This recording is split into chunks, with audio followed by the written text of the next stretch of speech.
오늘 하나님께서 주신 말씀은 요한복음 19장 14절에서 22절까지의 말씀입니다.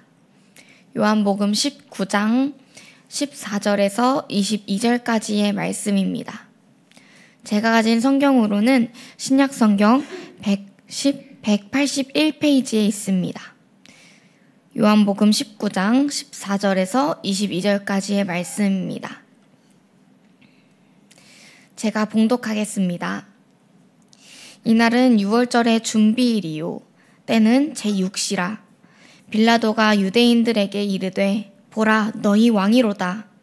그들이 소리 지르되 없이하소서 없이하소서 그를 십자가에 못 박게 하소서. 빌라도가 이르되 내가 너희 왕을 십자가에 못 박으랴.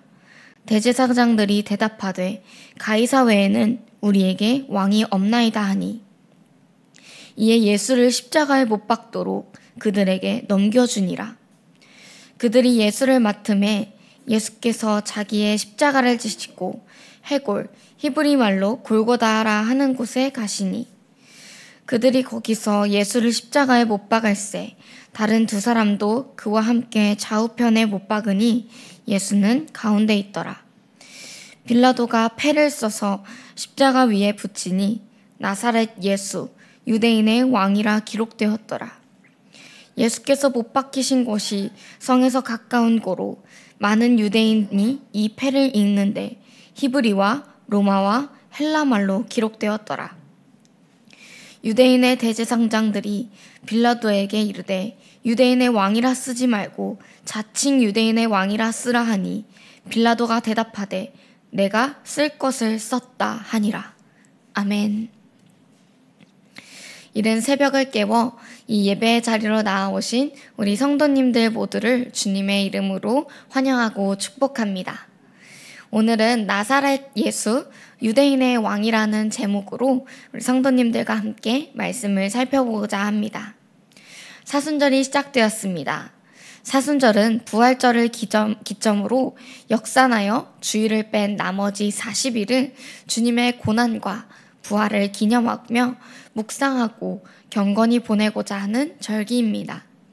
또한 이 40이라는 숫자는요, 예수님께서 40일간 광야에서 시험받으심, 40일간 시내산에서 모세의 금식, 이스라엘의 40년간 광야 생활, 예수님의 부활에서 승천까지 40일, 이렇게 성경에서는 여러 번 고난과 갱신의 상징적인 기간으로 등장합니다.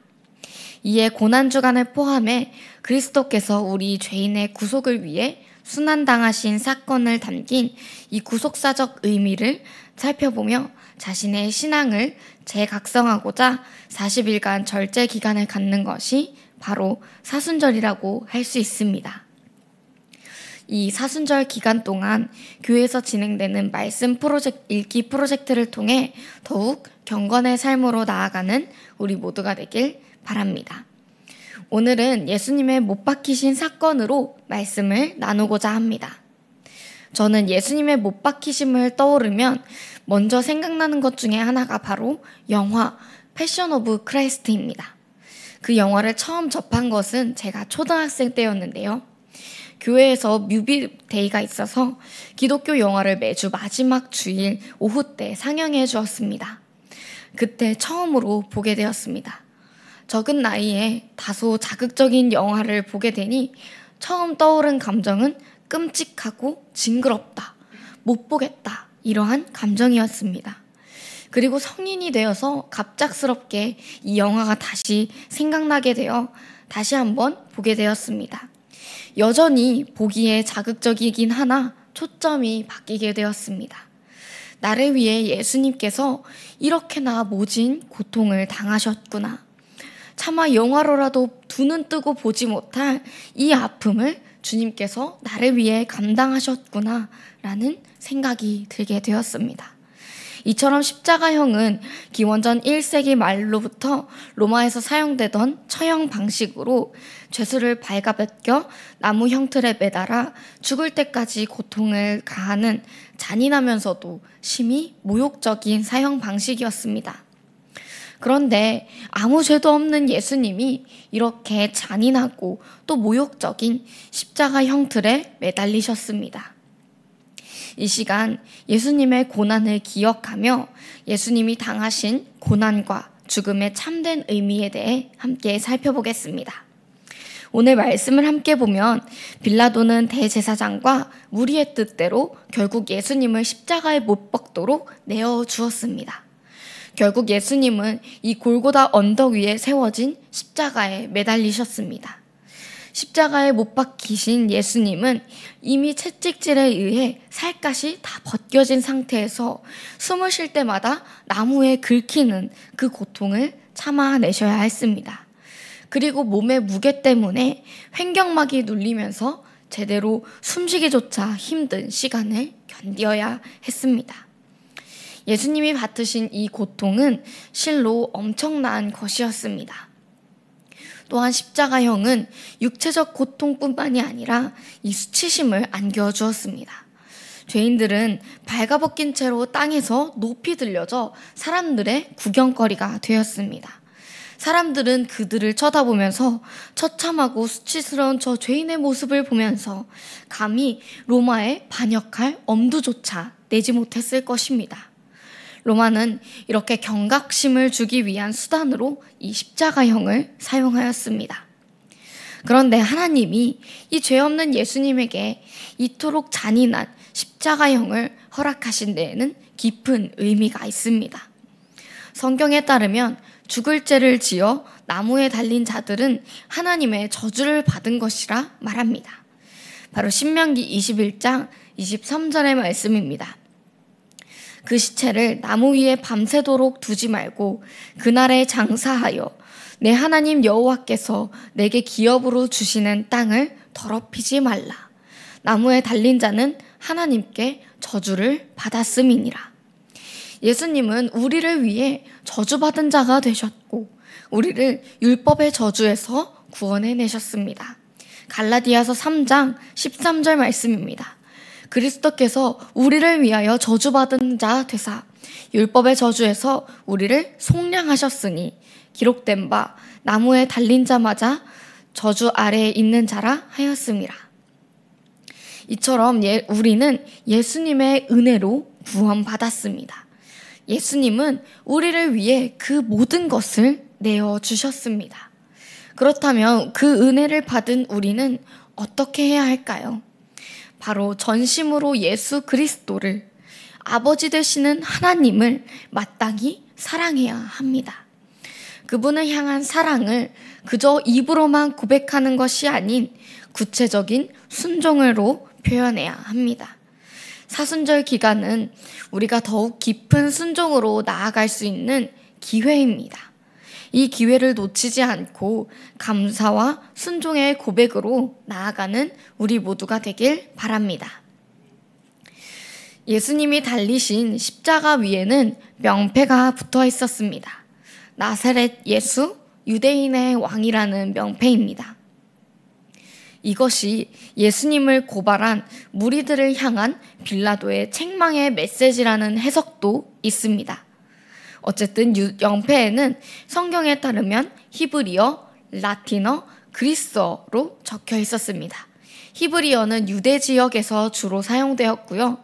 나머지 두 언어는 로마를 비롯한 여러 나라에서 사용되던 공용어이었습니다. 하나님은 빌라도를 사용하셔서 예수님이 온 나라를 다스리시는 참된 왕이심을 이 명패를 통해 나타내셨습니다. 그리고 명패에 적힌 그대로 온 세계에 복음이 전파되게 하셔서 예수님을 왕으로 높여주셨습니다. 오늘 설교의 제목도 나사렛 예수, 유대인의 왕입니다. 질문을 하나 하겠습니다. 여러분은 삶의 영역에서, 그 모든 영역에서 예수님을 왕으로 인정하고 계신가요? 단지 교회를 출석한다고 모두 그리스도인이 되는 것은 아닙니다. 이 사실은 저도 뼈저리게 느꼈습니다. 모태에서부터 교회를 다녔다 하여 주로 모태신앙이라고 말하죠. 그것이 바로 저를 지칭하는 말이었습니다. 교회를 어릴 적부터 다녀서 이 지식적인 하나님은 가득하였지만 영적으로 느끼고 교류하는 하나님은 없었습니다. 훗날 하나님께서 만나 주시니 비로소 그리스도인이라 말할 수 있게 되었고 하나님을 진정으로 알게 되었습니다. 이처럼 교회만 다닌다고 모두가 그리스도인이 되지는 않습니다. 예수님을 왕으로 영접하고 그분을 왕으로 인정하는 삶의 경험들이 쌓여져 가야지 진짜 그리스도인이 되어갈 수 있습니다. 제가 유초등부 부서와 영유치부 부서를 맡으면서 알게 된 찬양 중 진짜 크리스찬이라는 어린이 찬양이 있습니다. 이 찬양의 가사를 한번 들려드릴게요. 나는 크리스찬, 진짜 크리스찬. 예수님 때문에 오래 참고 친절한 나. 예수님 때문에 사랑하고 섬기는 나. 시기하지 않아, 자랑하지 않아, 교만하지 않아. 예수님처럼 베풀어주면 진짜 행복해. 미움이 아닌 사랑을, 다툼이 아닌 용서를, 어두움 속에 빛이 되신 예수님 따라. 이처럼 예수님 때문에 오래 참고 친절하며 사랑으로 섬기는 자세로 시기하지 않고 자랑하지 않고 교만하지 않으며 예수님처럼 베풀어 주면서 미움이 아닌 사랑을, 다툼이 아닌 용서를 행하며 어둠 속에 빛이 되신 예수님을 따라 살아가는 것이 바로 진짜 크리스천일 것이며 진정한 그리스도인일 것입니다.